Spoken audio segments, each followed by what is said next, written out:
Hoje a CPI da Covid terá um dia diferente, sem nenhum depoimento, mas com análise dos próximos convocados que vão dar esclarecimentos. Sobre a expectativa para a reunião dessa quarta-feira, a gente conversa agora com o senador Marcos Rogério, do Democratas de Rondônia. Tudo bem, senador? Mais uma vez, bem-vindo aqui à Jovem Pan. Como vai?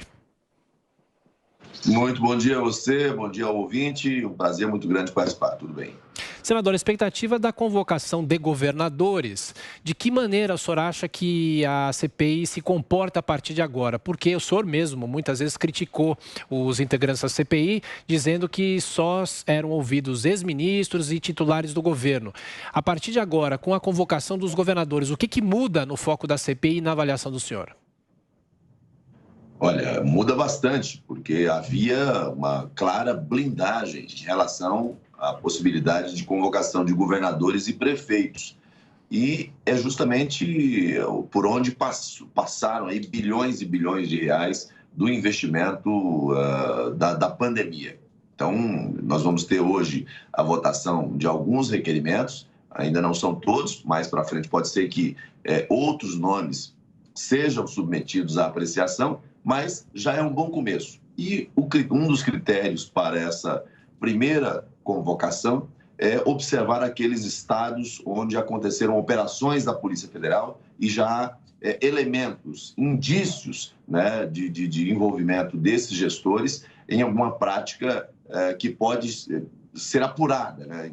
Ali você tem casos de contrato fictício, de superfaturamento, né, de desvio de finalidade, entre outras coisas. Então, acho que é um bom começo. A CPI começa a mudar o seu curso na direção daquilo que nós, especialmente os senadores mais ligados à base do governo, já vinham falando desde o começo.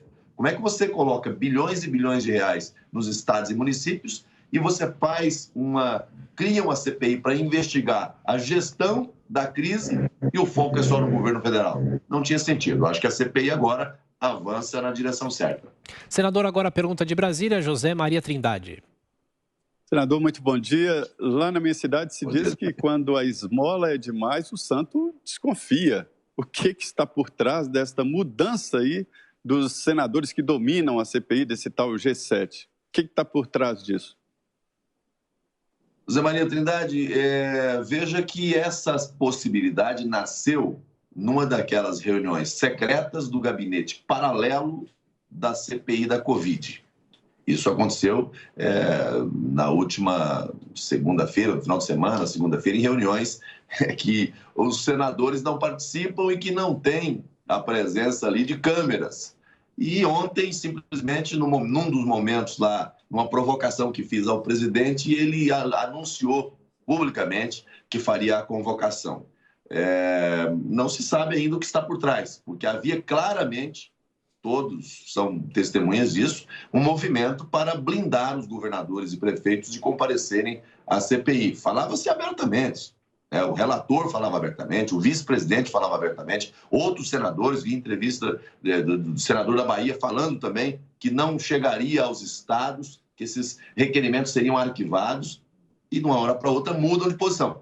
Eu espero, sinceramente, que seja fruto do amadurecimento, da compreensão de que a CPI precisa fazer o que é certo, que não seja parte de nenhuma estratégia de blindagem às avessas, né? Mas está pautado para hoje, aguardar, votar e ver o que acontece. Eu espero realmente que a gente possa aprofundar nas investigações, apurar o que foi feito com essa dinheirama toda enviada aos estados e municípios. Senador, agora a pergunta de Paulo Pousonoff Júnior. Bom dia, senador. Tudo bom? Bom dia, Paulo. Ontem houve um bate-boca e o senador Renan Calheiros falou em holocausto, em tribunal de Nuremberg. Esse é o espírito mesmo da CPI? É o bem, curiosamente representado aí por Renan Calheiros, versus o mal, que seria representado pelo Bolsonaro? Olha, quando ele falou aquilo ontem, assim, o sentimento que veio na gente é um sentimento de muita tristeza e revolta. Eu estive no Museu do Holocausto em Jerusalém, tenho muito respeito, né, pela comunidade israelense. O Brasil tem uma comunidade muito grande aqui, e logo na sequência nós tivemos uma nota, inclusive, deles se manifestando. Eu acho que não há nada no mundo, não há nenhum acontecimento na história recente que se compare a isso, sabe? É inadmissível que alguém ouse fazer qualquer tipo de comparação, sobretudo na situação da pandemia. Foi absolutamente infeliz. Ele depois quis dizer que não, que ele estava fazendo outro tipo de analogia. É sempre cheio de truques, né? Cifrado, né? Esses comunicados. Mas a ideia é provocar realmente. Ele fez isso e conseguiu provocar. Mas acho que não vale uma provocação de tamanha maldade como essa que foi feita no dia de ontem pelo relator. E ele está fazendo algo que eu já vinha denunciando desde o começo também, é bom que se repita, que é apresentar o relatório que ele tem debaixo do braço. Ele já tem uma sentença debaixo do braço. Ele não atua como relator, ele atua como promotor de acusação o tempo todo. Então ele já começa fazendo ali acusações e termina sempre nas entrevistas, nas coletivas dele, também fazendo acusações. É natural que os senadores tenham opinião. Agora, se espera do relator, sobretudo, né, o juízo de ponderação, sabe? A fase agora é de coleta de dados, coleta de provas, né? É o contato com os fatos. O momento do relatório vai chegar. E ele tem que ser lá no final, porque você tem que ter o conjunto das informações. Todas as informações necessárias, disponíveis. Não é isso que vem acontecendo. Eles sempre apresentam um pré-relatório de condenação, especialmente voltado para o governo federal. Senador, e há previsão de ouvir outros governadores e prefeitos, além dos investigados pela Polícia Federal? Eu penso que o caminho inicial é ouvir aqueles que já foram alvos de busca, de operações da Polícia Federal, mas nós solicitamos um conjunto de documentos dos estados e municípios, especialmente os municípios capitais e cidades com mais de 200 mil habitantes, e a partir dessas informações que estão chegando, né, tem equipe de consultores do Senado Federal, do Tribunal de Contas, fazendo análise desses dados. A partir dessa análise, pode ser que outros municípios, que inclusive não tenham sido alvo de operações da Polícia Federal, também se justifiquem a convocação tanto de gestores, secretários, ou do próprio prefeito ou governador. Então, não significa necessariamente que a CPI avance nesse primeiro momento com relação a estados e municípios onde aconteceram operações da Polícia Federal e pronto, acabou. Pode ser que avance para outros. Vai depender da análise desses documentos que estão em posse da CPI. Senador, rapidamente para a gente fechar a nossa entrevista, o governador de Alagoas, Renan Filho, concedeu uma entrevista ao Estadão dizendo que não vê motivos para ele ser convocado à CPI.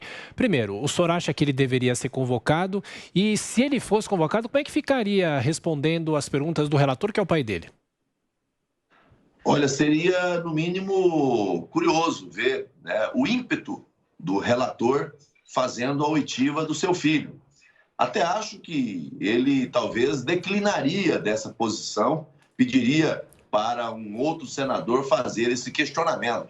E é bom dizer, ontem, quando eu apresentei ali os documentos, eu mostrei, porque o relator está numa sanha acusadora em relação à questão da cloroquina, da hidroxicloroquina, e o estado de Alagoas é um dos que tem ainda no seu protocolo a cloroquina e a hidroxi ativa.